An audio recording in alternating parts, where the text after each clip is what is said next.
Sudah tiba masanya Luqman Hakim mengambil alih tugas selaku penggempur utama Harimau Melaya.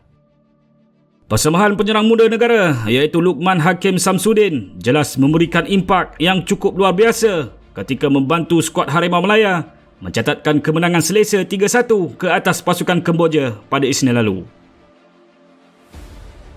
Dengan kemasukan pemain yang berusia 19 tahun itu jelas menunjukkan kematangan dan persefahaman yang baik, terutamanya dengan kepantasan yang dimiliki oleh anak muda ini, dan dia merupakan aset terbaik buat skuad Harimau Melaya. Luqman yang mesra disapa Luki oleh rakan sepasukan dimasukkan oleh kos Tan Cheng Ho pada babak kedua perlawanan menggantikan gol Herme De Paula dalam usaha pasukan negara menggandakan kedudukan. Dengan kemasukan Luqman jelas merupakan pencaturan terbaik untuk Tan Cheng Ho setelah Luqman memainkan peranan dalam penciptaan 2 lagi gol untuk menambah derita pasukan Kemboja.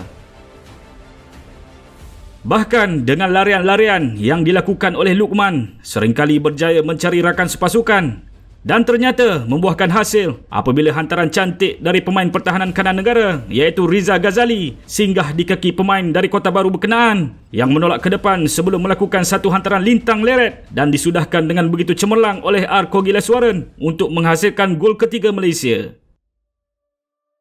Malah gandingan Luqman bersama pemain lain seperti Sharif Fikri, Arif Aiman dan Ko Gileswaran jelas begitu baik. Sungguh pun dia tidak beraksi dengan kerap selain pengalaman beraksi bersama Mukhairi Ajmal dalam skuad buah 23 tahun negara kenalian Brett Meloni juga turut membantu persembahannya di atas padang. Selain itu, pengalaman dan latihan di Eropah juga telah membantunya untuk meningkatkan mutu permainan. Sungguh pun masih muda dan dia mempunyai potensi untuk mengembangkan bakatnya dengan lebih jauh pada masa akan datang.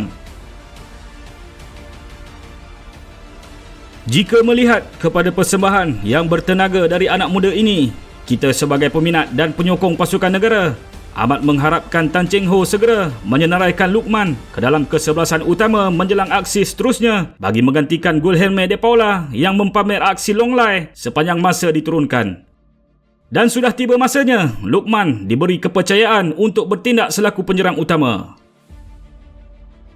Dalam pada itu, jurulatih Tan Cheng Ho memuji barisan pemainnya yang berjaya melakar kemenangan dengan keputusan 3-1 mengatasi Kemboja dalam aksi sulung kumpulan B yang berlangsung di Stadium Bishan tempoh hari.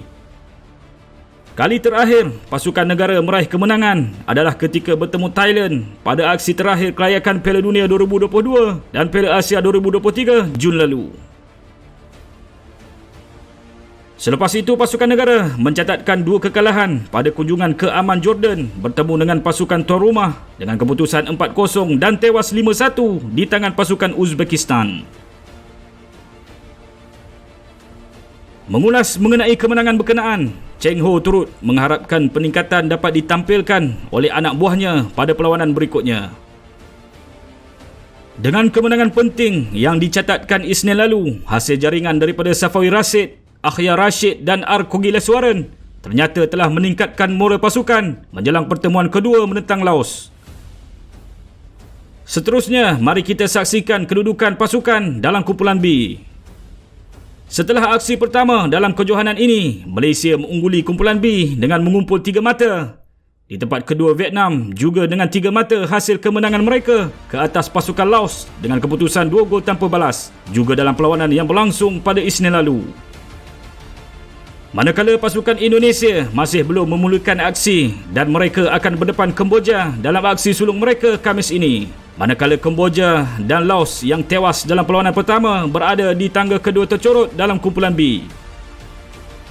Jangan lupa untuk menonton aksi skuad Harimau Melaya yang berikutnya berdepan Laos dalam aksi kedua kumpulan B yang akan berlangsung Khamis ini 9 Disember jam 5.30 petang.